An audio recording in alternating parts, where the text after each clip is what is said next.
seluruh aparat, seluruh institusi, bersihkan dirimu sebelum kau dibersihkan. Data ini sangat mengerikan lah.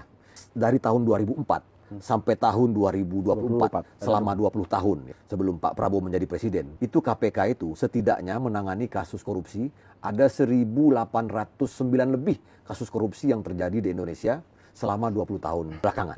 Itu belum yang ditangani oleh kejaksaan, belum yang ditangani oleh kepolisian.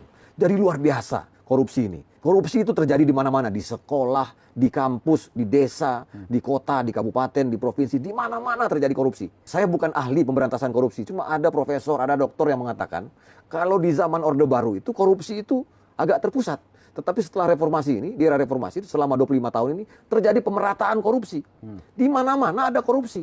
Jadi begitu Pak Prabowo menjadi presiden, salah satu yang dilakukan pertama kali adalah melaksanakan efisiensi anggaran. Jadi anggaran-anggaran yang berpotensi untuk dikorupsi itu diefisiensi. Nah, ini berhasil menghemat uang negara sebesar 300 triliun dan 300 triliun ini sudah dialokasikan untuk program-program yang bermanfaat.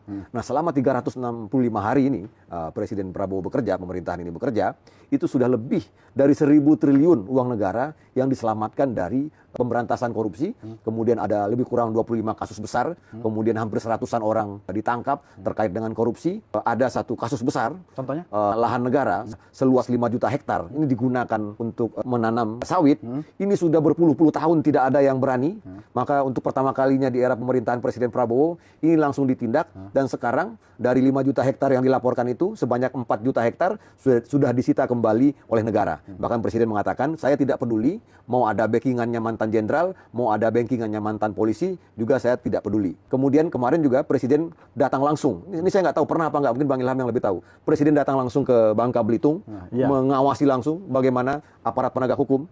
Ya, di situ ada sekitar 1.000 tambang ilegal, kemudian ada pengembalian smelter, ada pengembalian bermacam-macam lah. Artinya kalau ada 1.000 tambang ilegal, berapa banyak backingannya itu? Itu juga ditindak.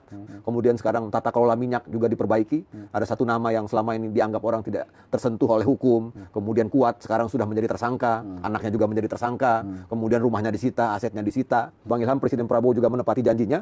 Itu di tahun pertama, seluruh gaji hakim itu naik. Bahkan hakim yang muda itu naik gajinya sebesar 280%. Kemudian Presiden juga menandatangani peraturan. Jadi peraturan itu tentang bagaimana perlindungan terhadap orang-orang yang melaporkan kasus korupsi ini. Untuk pertama kalinya dalam sejarah, belum ada yang berani melakukannya. Presiden juga menghapus tantim bagi tantiem ya. Tantiem itu apa ya bahasa mudahnya, semacam pembagian hasil gitu ya. Untuk para komisaris-komisaris itu BUMN kemarin disampaikan juga sudah menghemat uang negara 8 triliun.